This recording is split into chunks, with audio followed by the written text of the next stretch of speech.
know what the worst thing is about every military shooter? The inevitable communication breakdown between you and your superiors. You know how it goes. The higher-ups say, "Don't go do that thing you want to be going to do, soldier." And you yell back, "Ah, forget your orders, sir."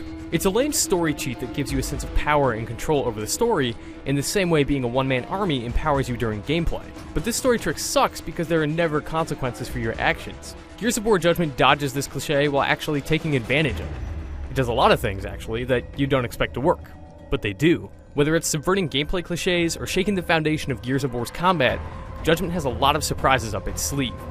And the combined effort of its awesome ideas make for what is unquestionably my favorite Gears of War game yet. Now, Lieutenant Baird, begin with the last time we saw each other. Judgment is a prequel story set 15 years before Gears of War 1. So no, there's no Marcus or Dom here. It focuses on Lieutenant Damon Baird, who you may remember from the mainline Gears games, and his Kilo Squad military unit.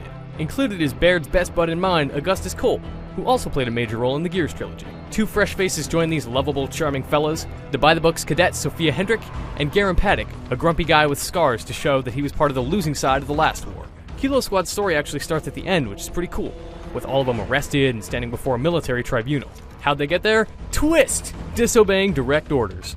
But that's what's cool. Out of the gate, these people are cuffed in the court and staring down the barrel of their commander's Boltok pistol. And his mustache. This should be the messiest story in the series, but Judgment is actually the most lucid and enjoyable.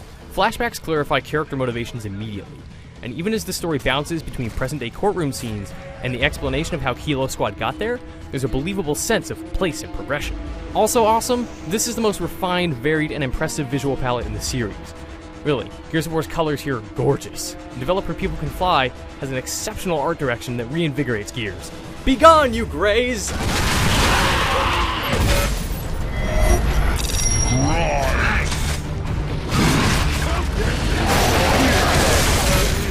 Gears of War combat has always been considered tactical.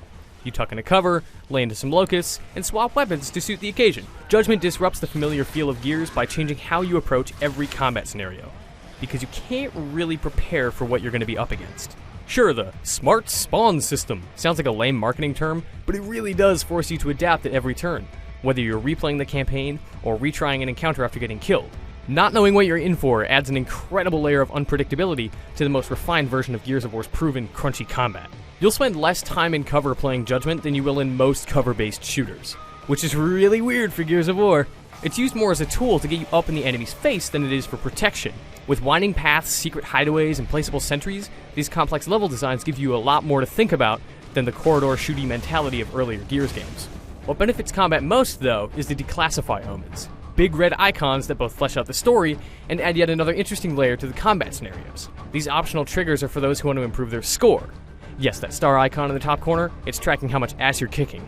If a character's testimony reveals that Kilo Squad only used shotguns, or had to fight with impaired vision, or faced double the enemies with half the ammo, Judgment suddenly goes from a challenging game to a brutal one, and it creates some of the most reactive, exciting combat scenarios I've seen in any shooter.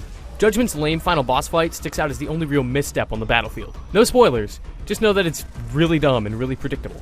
Basically, everything the rest of Judgment isn't. On a similar note, the unlockable Aftermath campaign, which is a cool little epilogue to this story set during Gears of War 3's timeline, feels similarly awkward. It's good, but it looks and feels and behaves like Gears of War 3 rather than Judgment.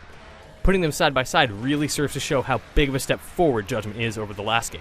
Multiplayer isn't as significant of an improvement either, but Judgment's competitive side definitely hits some high notes. Free-for-all multiplayer takes advantage of the faster pace of Judgment, but it's Overrun that really stands out.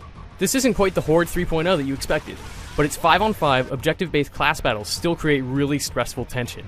Sentries, sniper perches, and med grenades lend a strategic edge to cooperating with friends while defending as the cog. Similar to Gears of War 3's Beast Mode, attacking as the Locust gives the sick satisfaction of ruining the other team's day.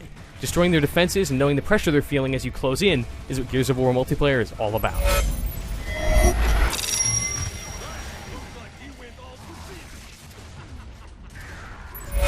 Judgment is, above all else, the most consistently surprising Gears of War game yet. You never know what's coming, especially if you opt into the declassify handicaps. Character interactions have meaning that carry through the Aftermath epilogue, and it's cool seeing how 15 years can change a guy like Paddock. On the online side, alternating teams in Overrun lets you jump between stressful defense and gleeful griefing, and it's some of the most fun I've had playing the series multiplayer. Gears hasn't felt this important since the original game in 2006, and Judgment re-energizes the series more than any of the mainline sequels ever did. For more on Gears of War Judgment, Rhodey run over to IGN.